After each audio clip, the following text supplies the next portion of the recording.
Halo semua, kembali lagi bersama aku, Isti, berlayar pada hari ini. Nah, pada malam hari ini kita kedatangan tamu spesial, yaitu nanti kita kenalan ya. Ini aku undang dulu kakaknya. Nah, ini kita undang dulu ya. Halo, halo kakak yang sudah bergabung, teman-teman yang sudah bergabung. Wah, sudah nih. Kita tunggu ya. Halo, Halo, halo kak. halo, selamat malam semuanya. Halo, selamat malam. Ini aku buka dulu ya, Kak. Oke, boleh. Ya, sebelumnya terima kasih banyak kepada Kak Rida, narasumber berlayar pada malam hari ini. Nah, pada malam hari ini nih kita akan bincang-bincang nih dengan Kak Rida dengan tema itu mengintip kehidupan profesi penerjemah. Nah, untuk Kak Rida sendiri nih aku boleh spill dikit nih ya, Kak, mengenai background Kak Rida. Nah, Boleh, jadi boleh, silakan, silakan. Nah, jadi Karida ini merupakan founder dan CEO dari Lingos Consultant. Selanjutnya itu ada senior legal dan and business translator.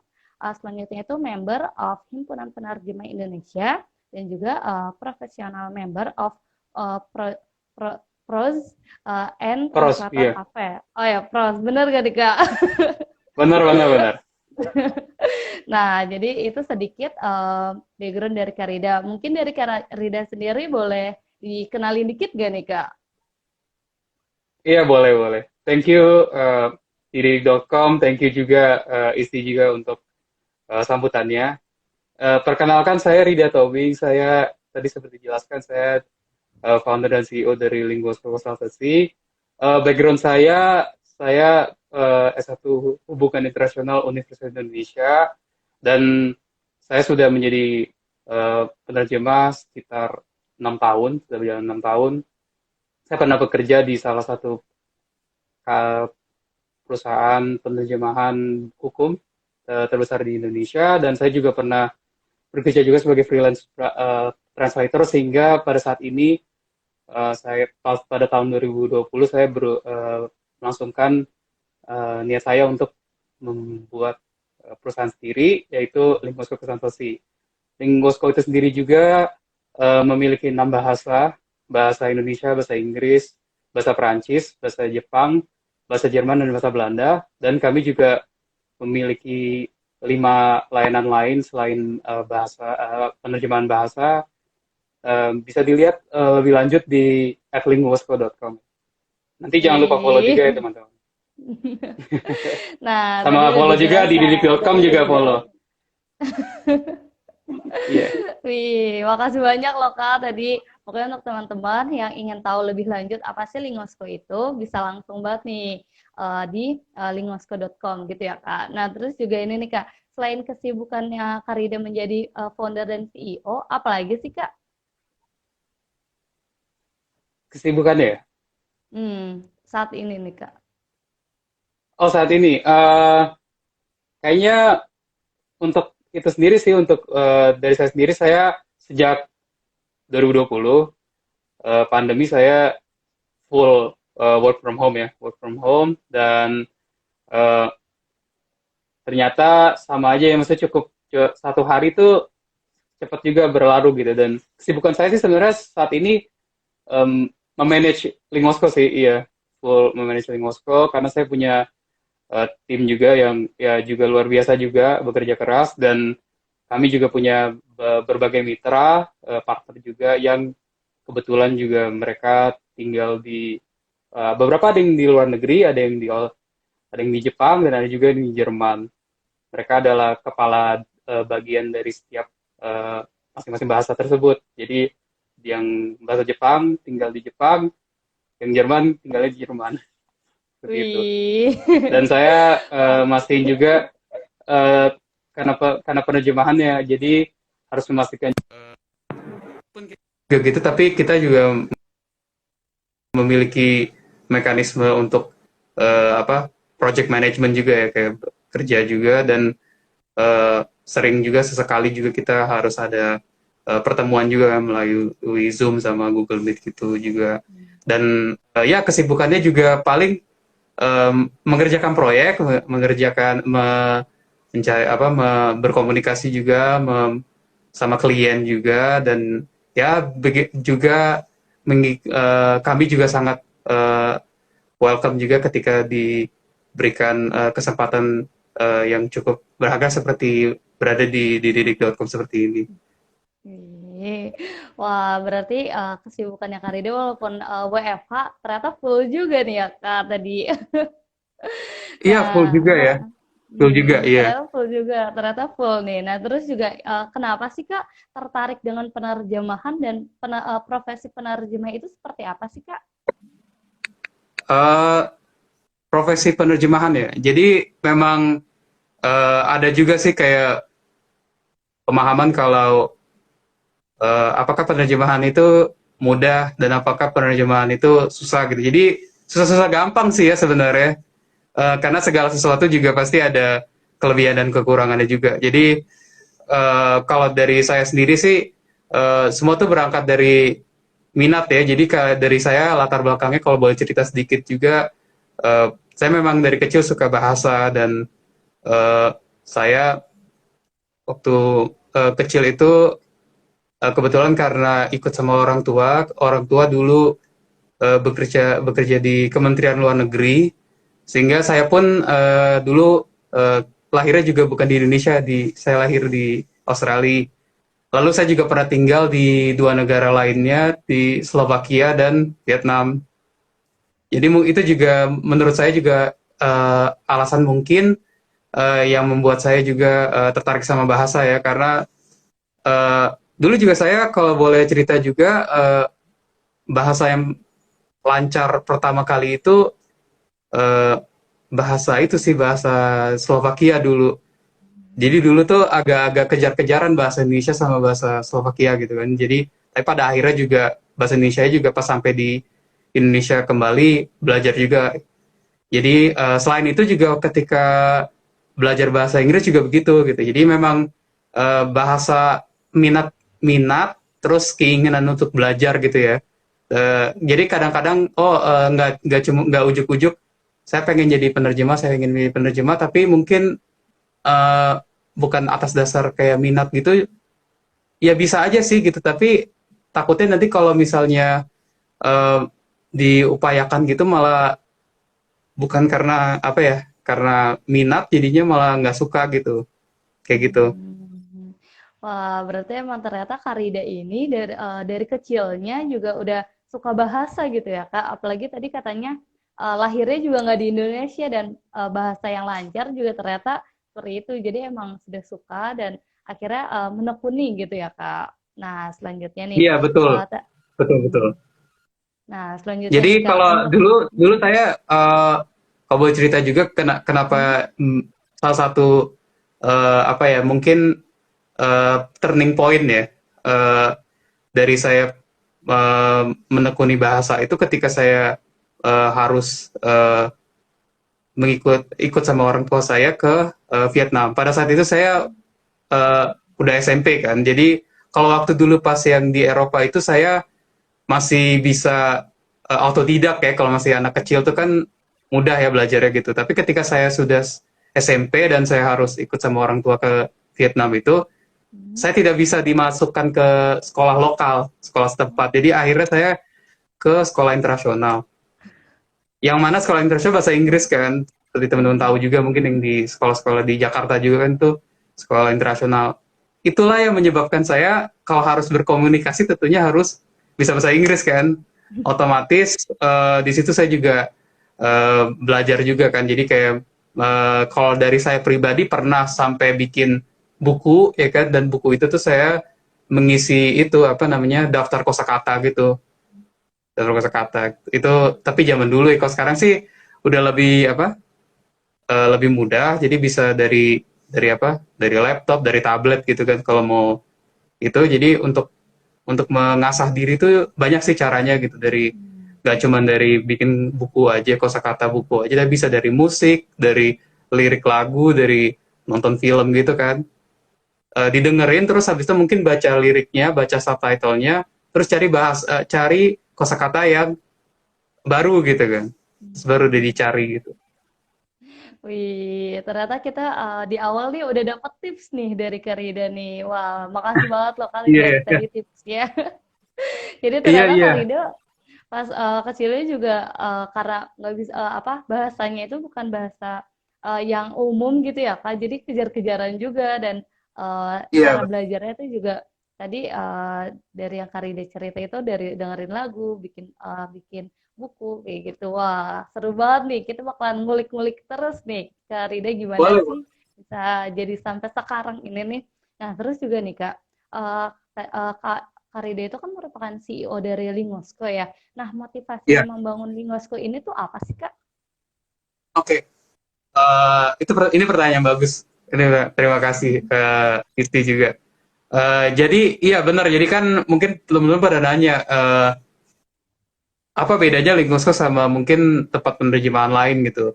Hmm. Iya, jadi kita juga melihat bahwa memang banyak tempat penerjemahan dan mungkin banyak orang yang menawarkan penerjemahan segala macam gitu. Cuman setelah kami telusuri gitu, saya dan tim penelusuri dulu tahun lalu ya ketika kita lagi merintis ini, eh, masih banyak sekali tempat-tempat yang mungkin apa ya kayak informasinya kurang dan juga apa namanya seperti kurang terintegrasi juga gitu kan. Eh, dan dengan apa ya dengan keadaan tersebut juga eh, kalau saya secara objektif gitu ya secara netral membuka website mereka dan mencoba melihat sebagai klien gitu kan kebingungan gitu kan ini kemana dan segala macam gitu selain itu juga kayak untuk di media sosialnya juga mungkin sedikit kayak nggak ada posting atau apa segala macam yang mungkin itu menyebabkan juga kayak eh, orang awam gitu yang pengen mencari jasa atau layanan penerjemahan tuh bingung gitu. Eh, kita melihat adanya apa namanya gap itu ya, gap itu dan sepertinya gap tersebut tuh bisa kita jembatani gitu, Lingosco bisa jembatani karena kita bisa memberikan apa namanya layanannya juga, terus kita juga selain layanannya kita juga bisa ngasih cara untuk mendapatkan layanannya gitu memang sepertinya simple ya, tapi ternyata masih banyak juga yang tidak tidak memberikan informasi itu gitu kan. Terus juga setransparan juga cara kerjanya, terus juga apa ya namanya tata cara pembayaran, terus juga eh, oh ya sama konten-konten juga ya konten-konten yang yang interaktif yang bermanfaat ya seputar bahasa gitu. Jadi kalau mau lihat sudah ada sih beberapa juga tim saya juga memang bekerja keras juga untuk memberikan konten di Linguosco tuh ada @linguosco di apa di Instagram juga bisa dilihat tuh konten-konten itu memang tidak sekedar apa ya tidak sekedar kalau kalau orang jualan itu kan kadang-kadang suka ngasihnya cuman produknya doang gitu kan berulang-ulang bahkan di repost gitu kan. Kalau kami juga emang jualan gitu maksudnya kami juga penyedia jasa juga kan penyedia layanan juga cuman di sisi lain juga kami mengetahui bahwa penting untuk memberikan value ya untuk teman-teman untuk kayak klien-klien kami juga bahwa dengan menggunakan jasa kita juga dengan mungkin follow kita juga tuh jangan sekedar follow terus unfollow gitu harapannya tuh kita juga pengennya di follow dan mereka bisa lihat juga kayak setiap berapa hari sekali ada postingan yang bermanfaat seperti itu sih di Hmm. Linguosco itu tadi juga selain itu juga eh, selain tadi juga untuk lebih terintegrasi ya lebih terintegrasi informatif terus juga kami juga multilingual jadi bahasanya lebih dari dua gitu kan kalau biasanya kan kalau penerjemah tuh ada pasangan bahasa Indonesia Inggris atau Inggris Indonesia gitu. Kalau kita ada 6 pasangan bahasa gitu. Kalau 6 pasangan artinya 6 kali 6 gitu kan. 36 gitu. Jadi bisa dari bahasa Jerman, Jerman ke bahasa Jepang, dari bahasa Belanda bisa ke bahasa Jepang gitu, ke bahasa ya bahasa Prancis gitu. Jadi ada 36 Hmm. bahasa, apa pasangan bahasa gitu. Terus Wah. juga ya itu sih yang menyebabkan mungkin membedakan Link Moskow dan itu. Oh ya, dan kami juga fast respon juga. Wih. Karena kita tahu penting zaman sekarang tuh harus cepat gitu kan, harus cepat. Kalau enggak ntar kelewat gitu kan, ditikung nanti kalau nggak itu kan. Iya nggak sih? Iya, iya, Kak. Wah, tadi udah dijelasin nih tentang Lingosko. Itu seru banget, apalagi ternyata ada 6 pasangan bahasa, berarti ada 36 bahasa tuh. Wah, seru banget nih, Kak. Nah, terus juga tadi Kak Rido juga sempat cerita sudah menjadi penerjemah itu selama 6 tahun. Nah, kira-kira suka dukanya menjadi penerjemah tuh gimana sih, Kak? Gitu, yang dirasain? Oke. Nah, iya untuk teman-teman yang mungkin pemula atau mungkin berencana untuk menjadi penerjemah juga ya. Eh ya, penerjemah itu kan berdasarkan proyek ya pekerjaannya. Jadi dia memang harus mencari klien, mencari pekerjaan. Harapannya nanti kalau sudah sampai ke titik tertentu bisa memiliki klien yang repeat ya. Ya, seperti orang berjualan aja kan, kayak jual baju apa segala macam, ada orang yang rutin beli, klien tetap ya atau gimana ya. Uh, value customer atau gimana lah gitu kan. Sama, sebenarnya konsepnya sama. Nah, kalau belum berarti kan masih harus dari awal kan, harus nyari klien dan segala macam. Nah, di situ mungkin dukanya adalah dimulai dari duka dulu ya, biar biar Hmm. biar tahu gitu kan. Itu adalah terkadang juga di awal-awal itu ya bisa saja tidak berpenghasilan gitu. Ya kan? Karena make sense juga kan, karena di awal kan kita belum pernah, terus orang juga belum tahu kita bisa atau enggak gitu kan. Kapasitas kita gitu kan. Belum teruji atau belum ada bukti gitu kan. Uh, biasanya kalau di awal itu daripada ngasih harga murah, maksudnya kayak Hmm. ngasih harga yang murah gitu, mendingan lebih lebih bagus itu kalau kita mau mencari pengalaman, lebih baik malah ngasih gratis. Maksudnya ngasih gratis tuh memberikan apa ya, kayak uh,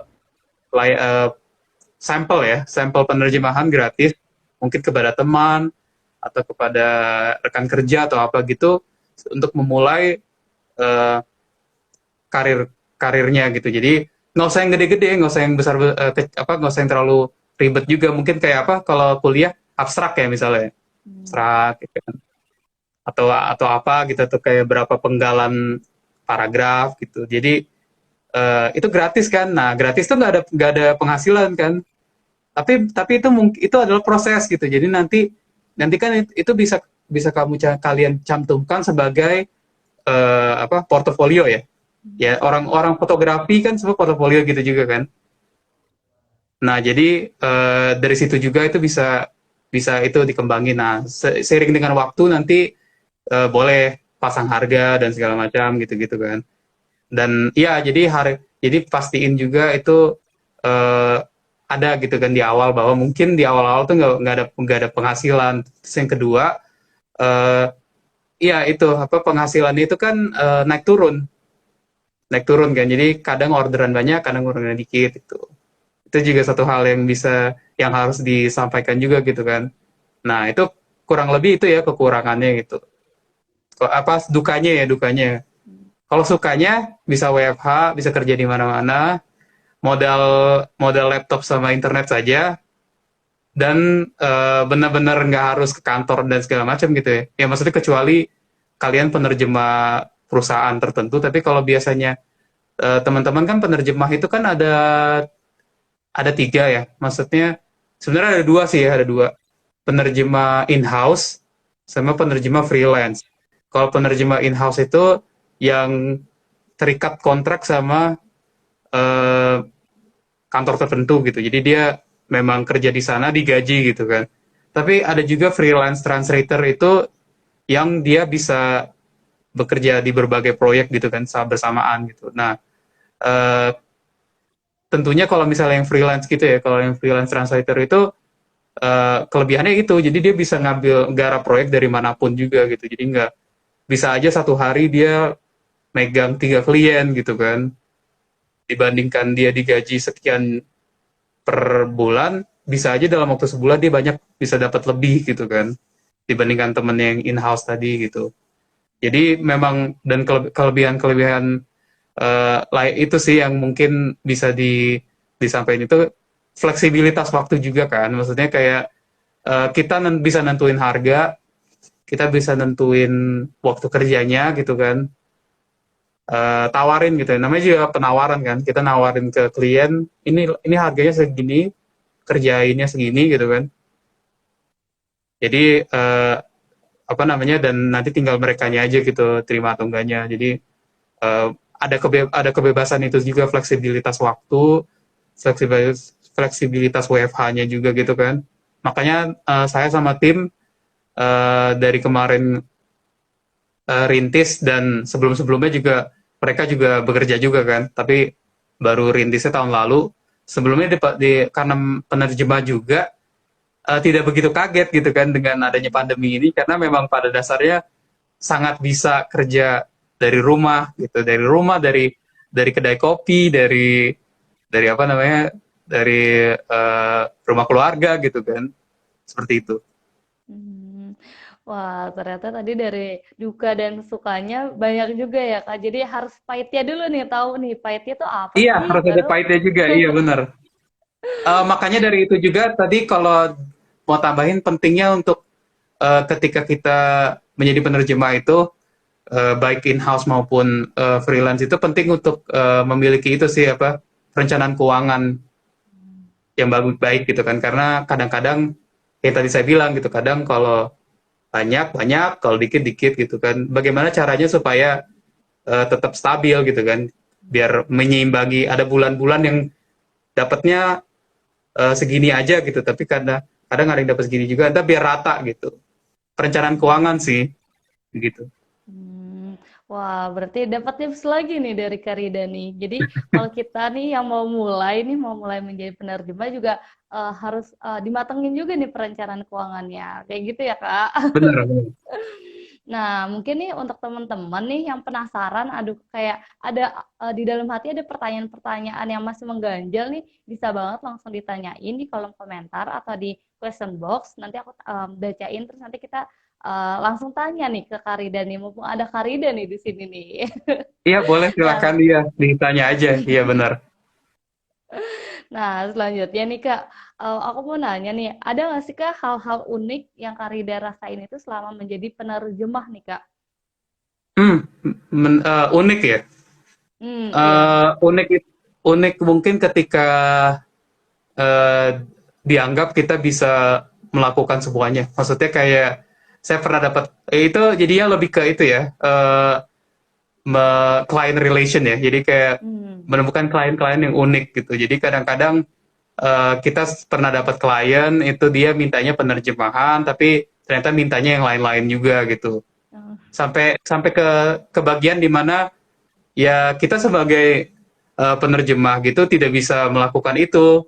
Dalam hal ini kami pernah loh, beberapa waktu yang lalu, penerjemah kami bahasa Jerman dihubungi sama calon klien dari Malaysia. Hmm. Dan orang Malaysia itu meminta untuk kami mengerjakan apa, tes sertifikasi A1 ya, A1-nya apa, A1 atau A2-nya bahasa Jerman. Jadi yang kami tangkap itu yang kami sebagai penerjemah gitu kan, tim penerjemah disuruh jadi joki. Jadi itulah apa, kayak kadang-kadang unik gitu, kayak minta jadiin joki gitu.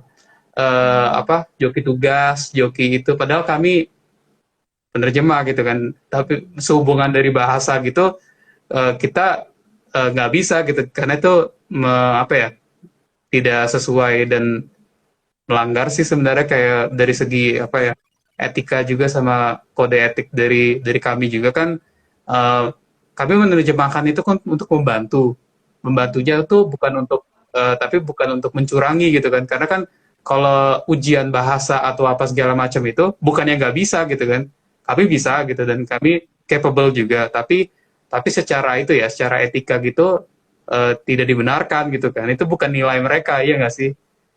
Mereka juga sih ya, ya orang-orang itu tuh jadi suka, bisa nggak kerjakan IELTS kami, TOEFL kami gitu Hmm. kan. Kan kakak penerjemah kan gitu. Boleh nggak kerjain TOEFL saya, boleh nggak kerjain itu saya bayar gede deh, saya bayar sampai jutaan gitu. Waduh, bukannya nggak mau ya, cuman maksudnya ya nggak benar aja sih. Jadi makanya Hmm. eh, kalau dapat klien-klien begitu tuh biasanya kami kami kami kasih penyuluhan, kami kasih pengertian bahwa kalau kami tidak bisa lakukan ini, kalau mau diberikan apa namanya materi atau kayak rujukan gitu, kami dengan senang hati membantu karena kan kami kan Lingosko itu kan konsultasi bahasa ya. Jadi memang di bidang bahasa gitu. Jadi kalau kalau mereka memang ingin dan kebetulan kami memiliki materi lah ya atau materi kayak mungkin rangkuman atau apa gitu untuk mereka pelajari persiapan si tesnya mereka itu boleh kita dengan senang hati kasih gitu kan coba-coba. Tapi kalau untuk suruh jadi joki dan mengerjakan kayaknya ya tidak kita nggak bisa. Itu sih pengalaman unik pernah disuruh jadi joki joki tes bahasa gitu. Iya. Yeah. Wah, ternyata ini juga ya Kak, apa jadi penerjemah juga ternyata pengalaman uniknya malah jadi joki gitu ya Kak. Padahal kan Lagi joki iya. niat. Karena mereka mungkin memahami oh ini orang penerjemah terus oh iya ini orang bisa bahasa gitu kan. Pasti pasti bahasanya bagus, pasti nilainya bisa bagus gitu. Wah, ternyata emang ada aja gitu ya Kak cerita uniknya atau dari klien-kliennya itu kayak gimana. Mm-mm. Nah, terus juga nih Kak, kalau untuk tantangannya menjadi penerjemah itu apa sih Kak? Tantangan ya. Hmm. Tantangan itu ada dari tantangan internal sama eksternal ya. Hmm. Kalau tantangan internal itu mungkin keterbatasan pemahaman kita ya. Namanya kita manusia, kita kan terbatas dan kita nggak bisa semuanya gitu. Jadi mungkin bisa bisa kita lakukan apa ya pemahaman kepada diri kita sendiri bahwa kita memang nggak bisa semuanya itu satu. Jadi yang kedua, terus yang kedua, setelah kita memahami bahwa kita nggak bisa semuanya, baru deh kita kayak apa melakukan peminatan gitu kan. Ibarat kayak kuliah ada peminatan. Jadi misalnya kalau kita jurusan ekonomi gitu kan, atau jurusan apa aja ekonomi gitu, itu mungkin kita bisa memulai dan pengen jadi penerjemah gitu kan.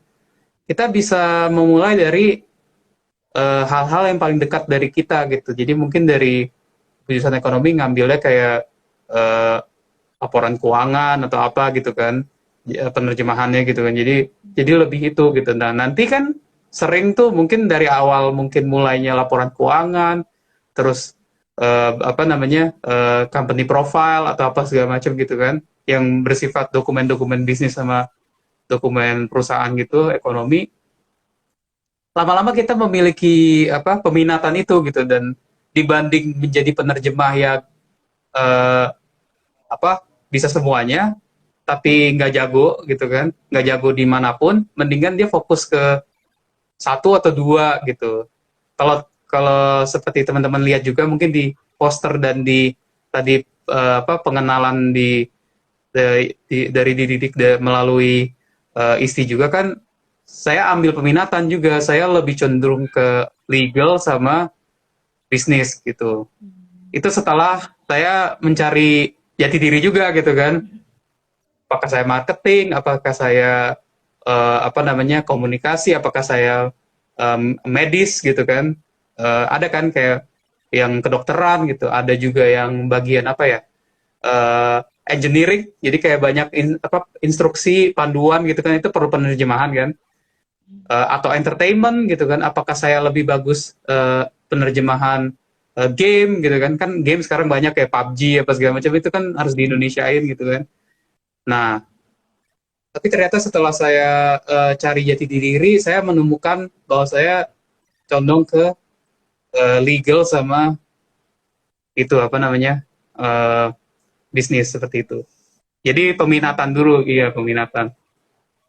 Terus itu pertama kan itu dari internal ya. Kalau eksternalnya itu dari masyarakatnya juga. Jadi tantangan itu sebenarnya uh, masih banyak yang menganggap penerjemahan itu profesi yang masih dibuat-buat gitu kali ya. Padahal ini profesi juga yang memerlukan pengalaman dan keahlian juga gitu. Sehingga kadang-kadang itu imbasnya ke apa? dampaknya tuh ke eh, cara masyarakat memandang penerjemah gitu. Jadi kadang-kadang kayak, oh penerjemah, translator gitu.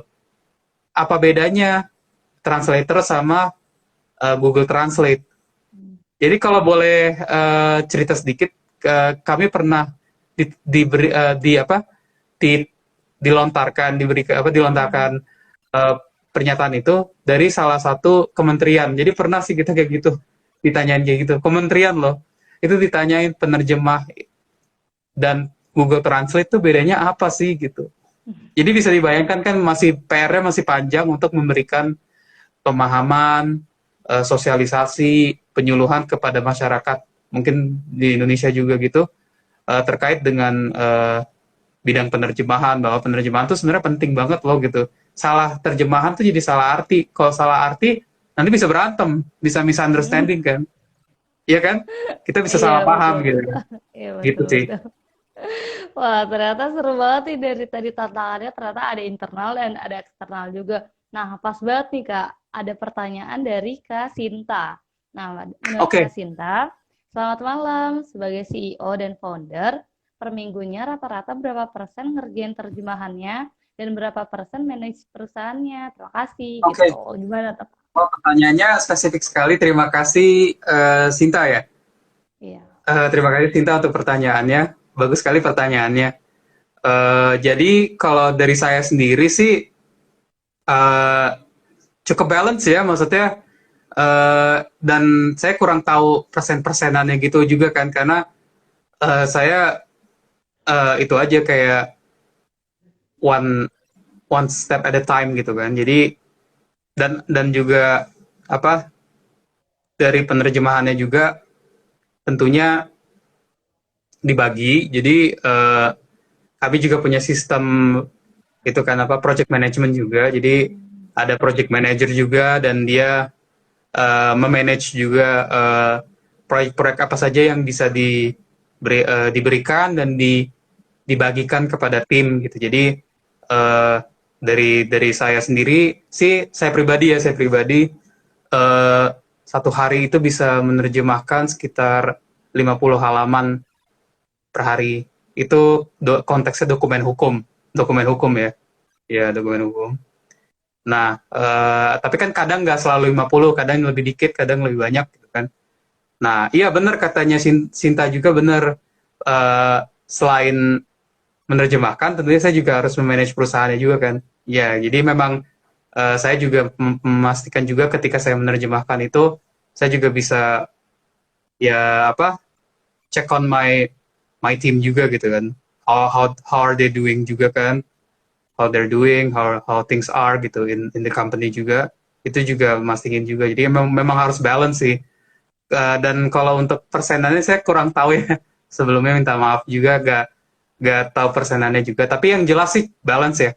Balance antara manage perusahaannya juga dan translating. When it comes to those things, I tend to be tend to be very balanced about it. Wah, semoga menjawab Kak Sinta. Itu mau jawab ya. Dan, dan terima kasih juga Kak Rida atas jawabannya. Tadi ini banget ya, ternyata emang kalau untuk penerjemahan tadi sampai 50 halaman ya Kak per hari. Wah, Kalau itu saya, hmm, hmm, keren keren keren. Nah, juga nah terus ini nih Kak, aku mau tanya nih Kak. Kalau nggak salah tadi Kak Rida tuh bilang dari jurusannya itu hubungan internasional. Ya, iya kan ya Kak? Nah, kalau betul misalnya betul. kita nggak punya background penerjemah atau kita dari jurusan kayak aku nih ekonomi atau Hmm. ada yang dari sastra tapi mungkin sastranya bukan bukan sastra Inggris, mungkin sastra Indonesia dan ingin mencoba terjun ke dunia penerjemahan itu tuh apa aja sih kayak yang harus kita perluin dan apa aja sih yang harus kita butuhin gitu Kak? Oke, jadi kalau sebenarnya kalau dari pertanyaan kayak seperti tadi itu kan bagaimana background, saya juga bukan biasanya kan penerjemah itu kan identik sama sastra ya, Hmm. dan seperti teman-teman juga dengar juga, terus juga Isti juga dengar juga, saya bukan sastra, saya bukan latar belakang sastra kan, tapi saya latar belakangnya hubungan internasional gitu. Jadi tidak sebenarnya kalau di secara apa ya, kayak secara prinsipnya juga sih sebenarnya tidak ada kewajiban gitu memang, karena kan kita masing-masing startnya berbeda ya, berbeda juga kan, kita berbeda, pemahaman kita berbeda segala sesuatu gitu. Dan tadi sih ya, tadi juga yang tadi saya bilang gitu kan, kita harus sadar bahwa kita nggak bisa semuanya gitu, sehingga tidak apa-apa kita tidak memiliki eh, latar belakang di bidang sastra gitu misalnya kan. Tapi kita bisa mulai dari sesuatu yang memang paling dekat di kita gitu. Misalnya kalau Isti ekonomi gitu kan. Yang tadi saya cerita tadi kan ekonomi. Kalau saya hubungan internasional. Memang dulu saya ngambil penerjemahan, maksudnya kayak ngambil proyek atau kayak sampel kerjaan gitu ya. Itu tuh lebih ke jurusan-jurusan yang paling dekat sama saya, mungkin jurusan HI, jurusan komunikasi, jurusan politik itu teman-teman saya, rekan-rekan saya berikan apa ya, sampel lah ya, sampel gitu, mau nggak gue terjemahin. Terus waktu pas kuliah nih, jadi kayak sempat juga udah memiliki minat penerjemahan tuh sejak kuliah gitu kan. Mau nggak diterjemahin gitu kan, nanti kalau misalnya ini bagus selanjutnya mau nggak gitu, teknik itu kan, teknik jualan ya, teknik jualan gitu kan. Jadi terus untuk itu pertama untuk yang jadi mulai dari yang paling dekat aja, mulai dari minat kita gitu kan. Paling gampang sih dari jurusan kuliah gitu ya, paling gampang gitu. Dan tadi kalau misalnya kasusnya apa, bahas orang jurusan sastra Indonesia ya, nggak apa-apa. Berarti dia udah jago bahasa Indonesia dong. Maksudnya udah sangat lumayan apa ya, cukup banget untuk bahasa Indonesia, sehingga paling yang harus dia pastikan itu bahasa Inggrisnya dia kan. Jadi belajarlah bahasa Inggrisnya gitu kan. Bahasa Inggrisnya ditekani. Jadi di dalam penerjemahan itu kan ada bahasa sumber sama bahasa sasaran gitu kan. Source language sama target language kan. Nah, eh, pastikan kalau tadi yang orang sastra Indonesia itu kan dia punya pemahaman yang cukup di source language, bahasa sumber itu kan bahasa Indonesia. Terus bahasa Inggris tadi tuh yang sebagai target language, bahasa sasaran, itu yang dia harus tekuni gitu kan. Nah, tekuninya gimana ya, orang beda-beda gitu. Ada yang suka ikut kursus gitu kan, apa segala macam. Ada yang lebih suka nonton film, ada yang lebih suka nonton apa, musik video gitu kan, atau apa gitu kan. Nggak apa-apa gitu. Metode pembelajaran tuh memang seluas itu kan. Atau yang baca buku ya, baca buku juga gitu. Tapi yang penting kan nanti ketika udah belajar dan segala macam, bagaimanapun belajarnya, ketika nanti harus apa ya, sertifikasi, maksudnya tes ujian bahasa ya, itu nanti bisa bisa mengerjakan gitu kan, mengerjakan gitu. Karena beda-beda sih setiap orang, jadi memang tidak ada rumus juga gitu. Jadi kadang-kadang saya suka bingung tempat-tempat yang suka memberikan cara ini gitu. Ya memang bisa sih, tips itu boleh ya, sah-sah aja tips gitu kan. Tapi sebenarnya kalau dipikir-pikir ya, tidak ada yang mutlak nggak sih? Tidak ada yang mutlak gitu. Karena setiap orang beda-beda gitu. Misalnya Isti udah jago bahasa Korea gitu, saya nggak bisa bahasa Korea gitu. Terus ketika ngelihat tips-tips yang orang itu berikan gitu, seseorang berikan misalnya gitu kan, yang ahli bahasa atau apa gitu, ternyata nggak cocok sama saya gitu, yang masih pemula gitu. Kayak gitu sih. Jadi kayak pastiin itu niat, terus yang pastiin itu juga dari minat juga kan, dari minat. Terus yang ketiga itu juga pastikan juga tekuni bahasa itunya sih, bahasa sasarannya itu. Biasanya tuh yang kita yang belum atau masih perlu perbaikan itu kan di bahasa sasarannya. Karena bahasa sumber tuh biasanya bahasa ibu kita kan, bahasa Indonesia, kayak gitu. Wah, ternyata emang nggak ada jurusan atau background tertentu jika ingin Nggak ada, menjadi iya. penerjemah gitu ya, Kak.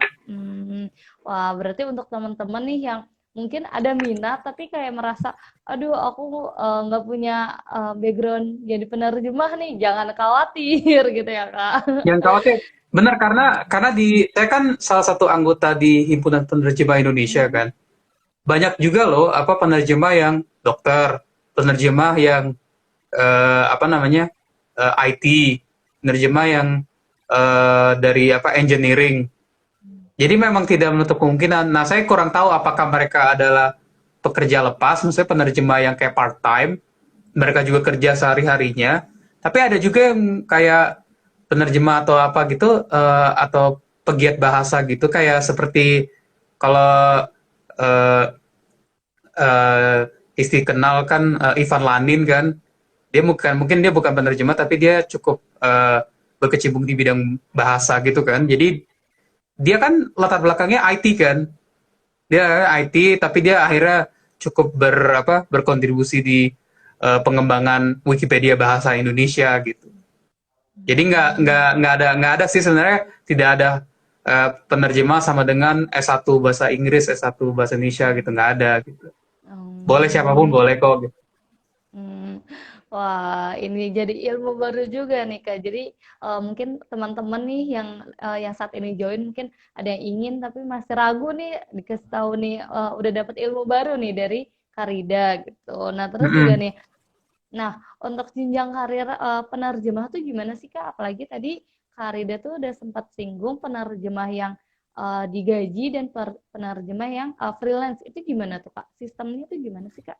Jadi kalau secara umum ya, again beda-beda gitu kan. Tapi secara umum gitu yang saya pahami juga, yang berlaku di negara lain juga, eh, itu biasanya ada dua kan, ada dua jenis itu, in-house sama freelance.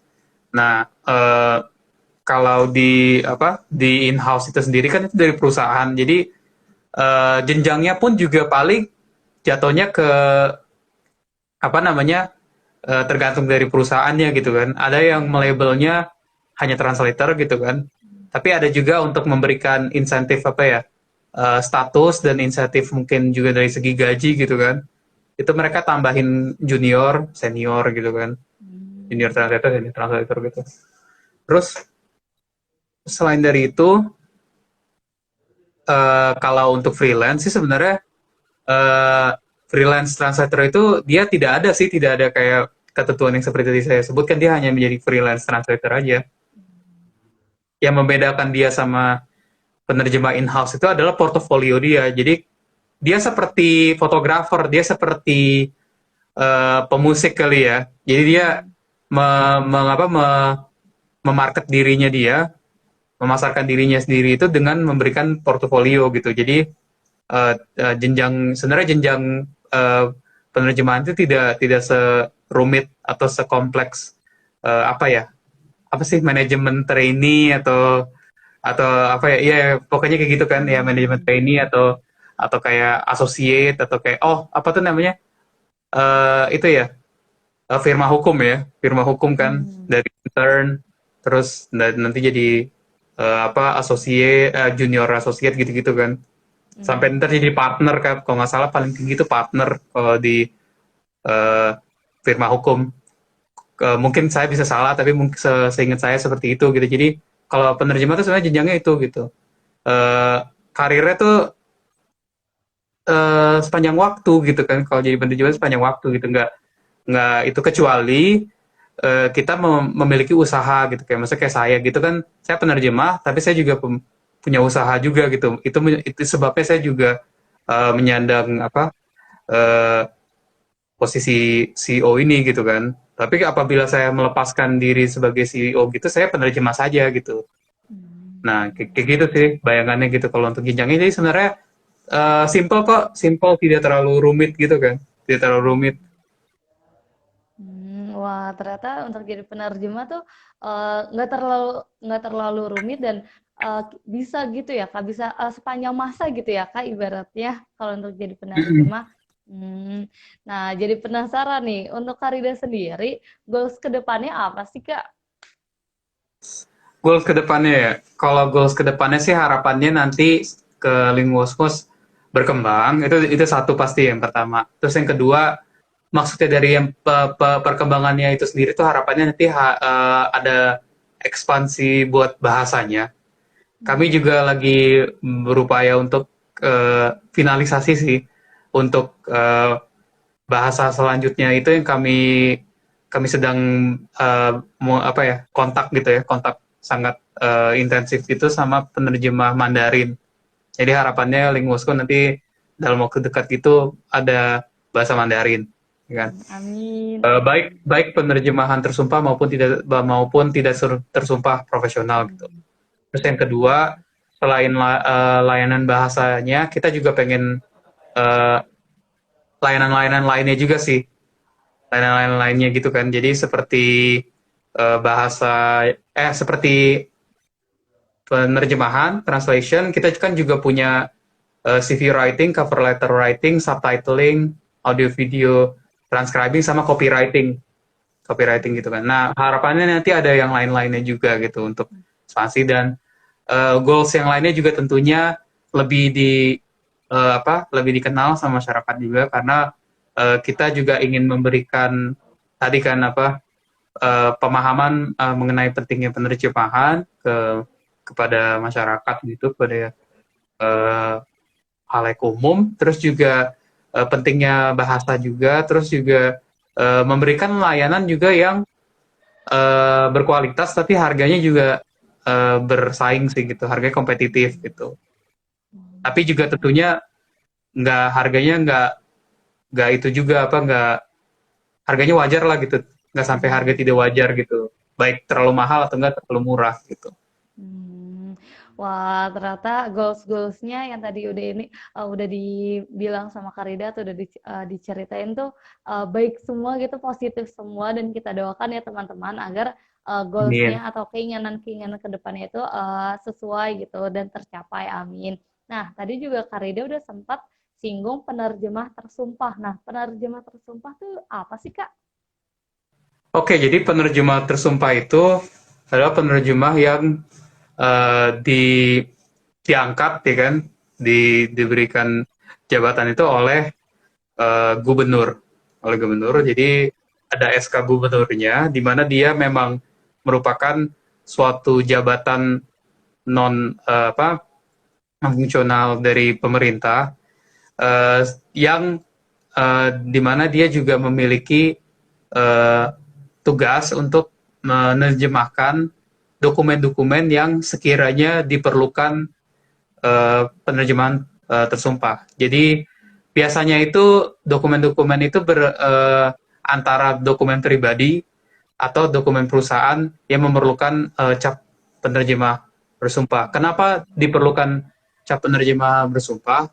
Karena dalam konteks-konteks tertentu itu dibutuhkan untuk memastikan bahwa penerjemahannya itu sah secara hukum. Contohnya apa? Contohnya misalnya Isti mau ke kuliah ke Korea, ya kan, terus S2. Nah, mereka minta ijazah dan transkrip Isti itu diterjemahkan secara tersumpah bahasa Inggris gitu misalnya. Itu jadi nggak bisa ke penerjemah biasa gitu, nggak bisa ke penerjemah profesional saja gitu. Isti harus nyari penerjemah yang memiliki sertifikasi bersumpah.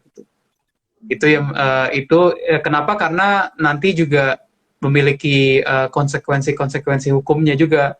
Penerjemah bersumpah itu bisa mempertanggungjawabkan bahwa apa yang ada di isi di bahasa Indonesianya itu sama dengan apa yang ada di isinya bahasa Inggrisnya, dokumen bahasa Inggrisnya gitu. Dan dia sah secara hukum gitu, ada itunya gitu. Nggak cuman menurut gitu kan. Dan iya, jadi memang itu gitu. Dan apabila ada kesalahan itu bisa dipertanggungjawabkan seperti itu sih. Meskipun juga, nah apa sih bedanya ya? Maksudnya tadi kan apa sih bedanya sama penerjemah profesional? Itu perbedaan kegunaannya ya. Bisa dibayangkan tadi saya jelasin ya Mbak, bahasannya lebih ke dokumen pribadi ya, untuk visa, ijazah, untuk akta kelahiran gitu kan. Tapi bagaimana kalau misalnya dalam konteks perusahaan? Jadi perusahaan itu mungkin punya dokumennya dia, terus pengen diterjemahin gitu kan, tapi harus tersumpah gitu karena nanti dia pengen bawa ke negaranya dia misalnya gitu kan, dari Indonesia ke negaranya dia, ada perjanjian atau apa gitu kan, sehingga dia bisa baca ke investornya misalnya gitu kan. Nah, investornya mungkin akan meminta sworn translation gitu, karena kalau udah ada si cap itu dan ada jaminan cap itu itu artinya udah sah banget gitu kan, udah resmi banget sehingga orang yang menerima itu juga udah tenang gitu. Nah, terkait dengan harganya berbeda memang dari segi ya bisa dibayangin kan yang satu begitu, yang satu begini gitu. Jadi harga dari segi harga tentu berbeda. Statusnya juga tadi kan kelakuan secara hukumnya juga berbeda gitu. Jadi itu juga yang menyebabkan itu dan nggak semua dokumen itu turut penerjemahan tersumpah. Nah itu juga sih satu hal yang penting dan hal yang unik juga ya yang saya alami selama menerjemahkan itu. Kadang-kadang saya memiliki klien yang mungkin dia tidak tahu apa yang dia butuhkan gitu. Jadi kadang-kadang dia bilang iya, jadi dia bilang kan dia butuh penerjemahan tersumpah. Saya tanya kan, oh begitu, dokumennya apa gitu? Dokumennya jurnal ilmiah gitu. Hah, jurnal ilmiah gitu. Maksudnya jurnal ilmiah itu bagaimana gitu? Iya, jadi ada dokumen apa tuh akademik gitu kan. Eh itu harus diterjemahkan secara tersumpah gitu. Setelah saya telusuri ternyata dia hanya membutuhkan alat ukur. Kamu tahu alat ukur di jurusan psikologi itu ternyata memang harus diterjemahkan secara tersumpah kan? Ada gitu. Jadi ternyata dari 20 halaman hanya butuh 2 halaman yang tersumpah gitu. Nah, disitulah pentingnya memang membedakan itu. Akhirnya kita proses 18 yang profesional aja kan, yang tanpa cap. Ya satunya lagi yang tersumpah pakai cap seperti itu. Gitu. Wah, ternyata penerjemah tersumpah tuh juga berbeda ya Kak dari penerjemah yang biasa gitu ya. Berbeda, iya. Dan Berbeda juga ternyata dan juga penerjemah tersumpah tuh tadi kan dia diangkat dan diambil sumpahnya sama gubernur dan itu mereka harus memiliki syarat-syarat tertentu dan mereka juga memang harus itu sih di apa namanya diuji juga, ada ujiannya juga gitu kan dan harus lulus. Wah, ternyata untuk menjadi penerjemah tersumpah juga nggak tiba-tiba langsung dapat suratnya gitu ya Kak. Ternyata ada Iya, juga enggak. tuh proses-prosesnya. Wah, ternyata untuk jadi penerjemah juga untuk yang memiliki dasar hukum itu juga agak harus melewati ujiannya, terus juga harus ada tesnya seperti itu ya Kak. Nah, terus juga nih Kak, ada nggak sih Kak pesan-pesan dari Kak Rida nih untuk teman-teman atau kita-kita nih yang ingin mencoba terjun ke dunia penerjemahan? Apa tuh Kak?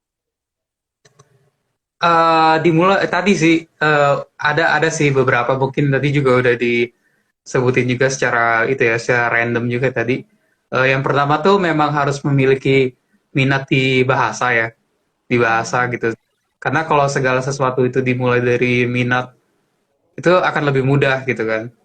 Terus yang kedua emang memang benar sih dan ini mungkin terdengar klise tapi memang benar gitu bahwa practice makes perfect kan. Emang iya.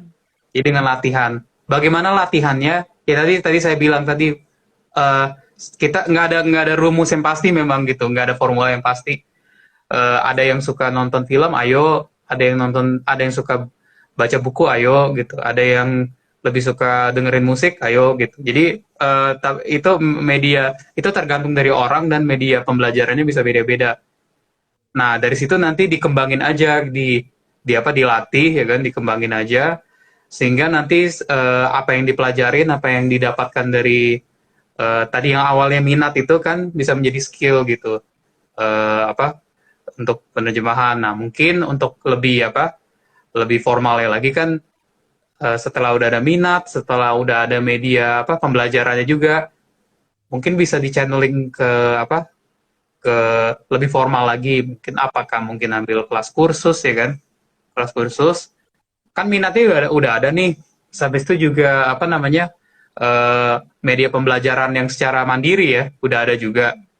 Nah, mungkin untuk lebih advance lagi kalau mau gitu kan, bisa pertimbangkan untuk mungkin ikut kelas atau kursus atau ngambil jurusan gitu. Jurusannya maksudnya memang kalau suka bahasa Korea karena K-pop, karena K-drama gitu kan, BTS yang kemarin baru ada BTS Meal-nya kan, rame banget gitu kan. Iya. Nah itu bisa juga kan yang awalnya menurut teman-teman yang awalnya mungkin dulu awalnya gara-gara BTS gitu, terus suka bahasa Korea, terus suka budayanya, terus suka bahasanya, why not make it as a profession gitu kan? Ya nggak sih? Suka dengerin bahasa Korea, suka baca bahasa Korea, setiap hari lihat teks Korea, kenapa nggak diituin gitu kan, dimanfaatkan gitu. Nah, setelah udah terlatih gitu, mungkin juga pertimbangkan untuk mungkin kursus gitu kan, supaya dapat sertifikat dan segala macam. Terus ya udah deh, apa bisa dimulai dari situ gitu kan, bisa mulai debut penerjemahannya gitu. Iya, terkesannya memang kayak it sounds it's easier said than done gitu ya, seperti. Tapi percaya semua tuh ada awalnya gitu kan, jadi it's okay gitu. Ada proses kok gitu, nggak apa-apa gitu. Tapi tetap yang penting tetap semangat aja gitu. Wih.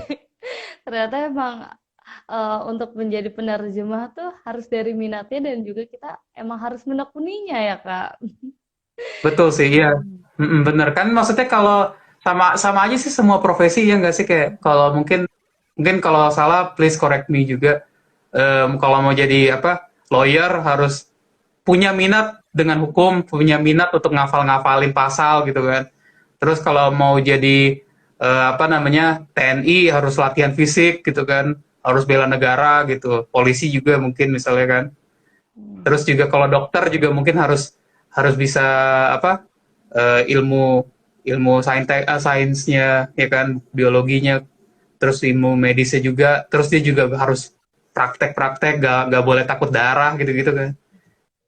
Iya, jadi semuanya emang harus minat, ya bener, apapun profesinya kan, termasuk penerjemahan juga seperti itu. Wah, ternyata emang apapun profesinya harus dari minat gitu ya, Kak. Nah, Betul. ternyata waktu kita nih, Kak, ngobrol-ngobrol kita tadi seru banget dan Hmm. ternyata kita udah mau di Wah, akhir nih, Kak. Mungkin ini pertanyaan oke. terakhir aku nih, Kak. Nih, Boleh. ada nggak sih, Kak, closing statement dari Karida dan juga pandangan Karida terkait profesi penerjemah nih, apalagi profesi penerjemah mungkin masih jarang orang tahu apa sih sebenarnya profesi penerjemah.